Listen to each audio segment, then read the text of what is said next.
Mercedes S-klass, luksussedaanide kroonimatu kuningas. See siin on nüüd 7. põlvkond ehk viimane tootmises olev mudel. Tuli ta välja juba aastal 2020. Miks S-klass on selline eriline auto? Kõik, mida sa täna oma autos näed, kõik lisavarustus ja asjad on üldiselt reeglina alguse saanud just S-klassi pealt. Ehk mis siin on nii lisavarustuse või standardvarustus on olemas, jõuab siis nii-öelda massides 5 või 10 aastase viitega. S-klassil oli muidugi eelkäijad juba varasemalt, aga ametlikult võeti see nimi kasutusele 1972 aastal, mil tuli välja indeksiga V116 mudel. Mida see uut tõi esimese põlvkonna S-klass autondusse? Nimelt oli varasemalt küll igast ABS-i iteratsioone olemas olnud, aga elektrooniline ABS oli see, mis just sai standardvarustuseks V116. Täna on see kõigil autodel muidugi juba kohustuslik. Teine põlvkond ehk 2V126, mida hakati tootma 1979 aastal, tõi siis endaga kaasa näiteks turvavööde eelpingutid, eesistujatele tulid turvapadjad, juhi oma mingi hetk muutus isegi nii-öelda baasvarustuseks ja lisavarustus said tellida ka kõrvalistel turvapadja, kui sa temast vähegi hoolisid.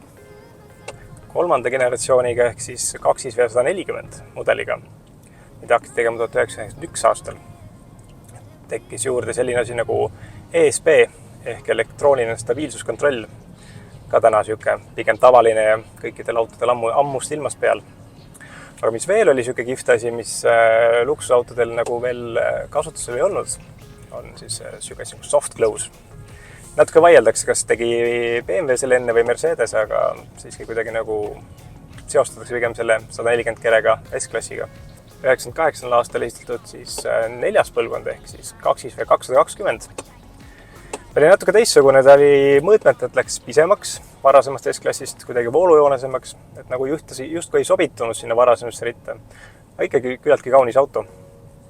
Ja mis siis 220-ga juurde tuli, on siuke asi nagu adaptiivne püsikiirushoidja. Seda oli varem ka nagu proovitud ja katsetatud, et Mitsubishi näiteks tegi midagi. See küll väga hästi ei toiminud, aga siis S-klassi peal siis pandi need radaritega see asi ilusti tööle ja ta suutis jääda täiesti paigale seisma, nagu full stopi teha foori taga, kui ees auto seisma jäi ja uuesti ise liikuma hakata. Et see oli midagi sugust täiesti uut ja murrangulist.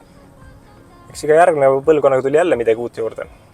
Eks varustus täienes ja ütleme just eriti neid juhiabisüsteeme tuli nüüd siis iga uue iteratsiooniga jälle, et 2005 aastal esitatud 221 sai terve nimekiri raamatuga asju juurde. 2013 aastal välja tulnud V222 sai veel rohkem igast vilesi juurde. Ja selle nüüd käimasoleva ehk 7. põlvkonna 2V223 ehk suurimaks innovatsiooniks või selliseks muutuseks peetakse võib-olla ehk tagaistujate turvapatju. Siis tulevad sulle sealt juhiistmisest või siis karvaistumisest pauhti näkku, kui on siuke olukord, kus peaks mingil põhjusel avarii juhtuma. Kuigi peab tunnistama, et ega selle S-klassiga avariid teha on üsna keeruline, sest et ta kipub sinu eest alati pidurdama, et isegi jalakäijad ilub alla jääda, rääkimata ees seisvatest või sõitvatest autodest.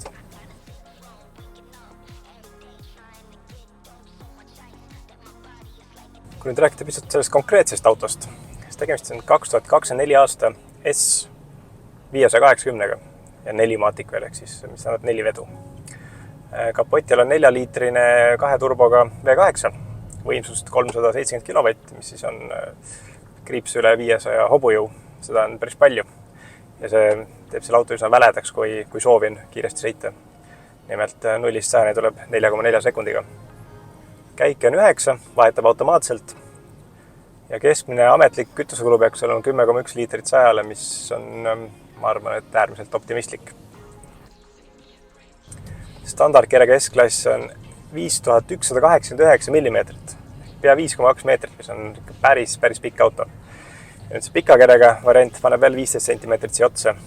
Minul näiteks kodus parkimismajas on sellega veidi keeruline.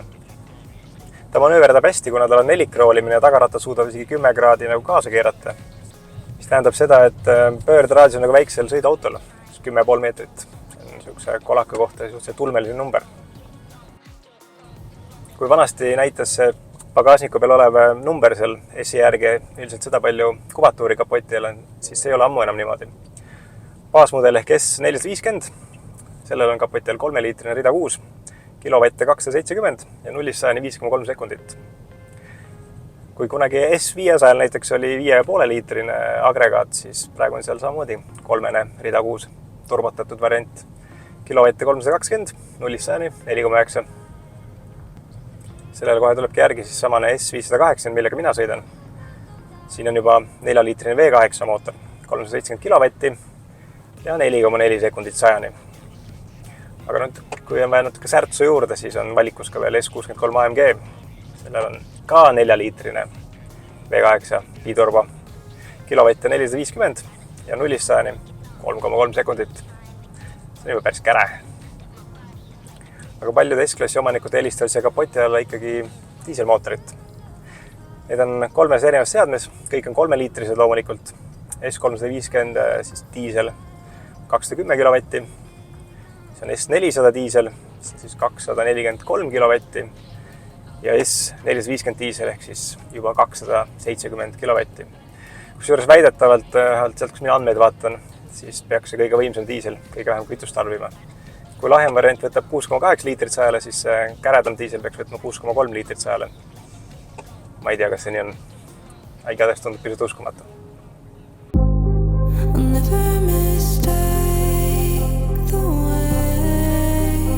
Algus pildi pealt vaadates olin pisut skeptiline selle uue viimase põlvkonna koha pealt. Eriti just nende ekraanide osas.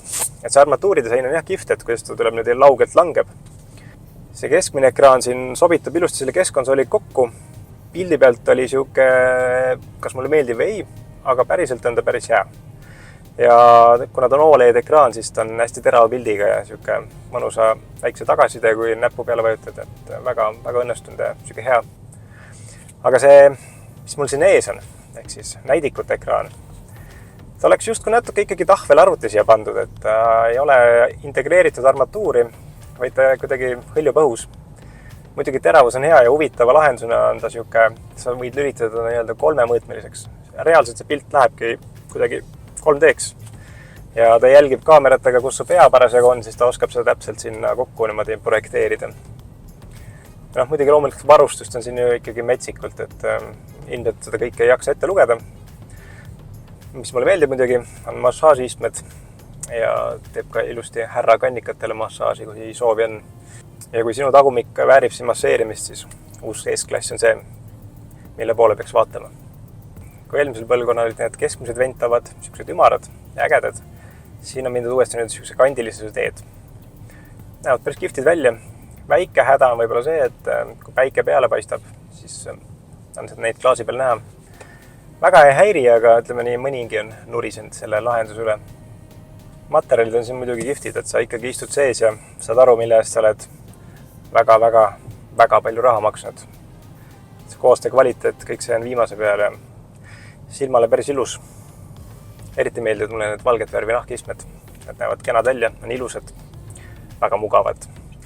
Kui nüüd päris kindel pole valges roolis, ja jah, ta on ilus, võib-olla paneks siia üles ja alla puidu, siis ta näeks veel parem välja. Aga häda on see, et käed peavad puhtad olema. Kui ikkagi sõrm on läinud läbi vetsupaberi, siis vaata, et käed kindlasti pestud saaks. Siia jääb näha see kõik. Kogu selle müraisolatsiooniga nad on siin ikka tublisti vaeva näinud ja seda on tunda, et siin on vaikne. Sõidad, sul on justkui nagu puhkus. Kui sul auto endal algus käima panin, siis korraks arvasin, et tegemist on elektriautoga, sest et seda V8 ma küll ei kuulnud kuskil. Kui natukese rohkem gaasiga siin vurritad, siis on muidugi see lõrinat ka tuppa kuulda. See õhkvedrustus on väga pehme ja mugav, ta paneb kuidagi selle Mersu tee kohale hõljuma. Sööb kõik konalused ja augud ära. Aga ta on üllatavalt pehme selles mõttes ka, et seda läbipaindumist kurvis nagu pisut on tunda. Muidugi kurvis, et istmepadjad hakkavad sind kallistama, et keerad rooli, siis teeb see istega natukene sulle niisugust tuge vastu. See ei ole küll nüüd kõige uuem lahendus või uus leiutis, sest et see oli mul olemas ka 2010 aasta S-klassi Mersu peal. Aga ei, väga õnnestunud on see uus S-klass jälle. Paar väikest asja. Seesamane näidikute ekraan. Võib-olla need õhuvendid peaks esiklaasi peale niimoodi peegelduma, aga üldiselt ega siin väga rohkem millegi üle nagu viriseda ei olegi. Peab ikka väga otsima ja tahtma, et siin leida.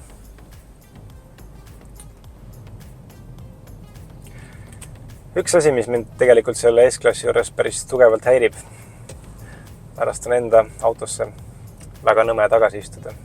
see on tõesti mõnus sõita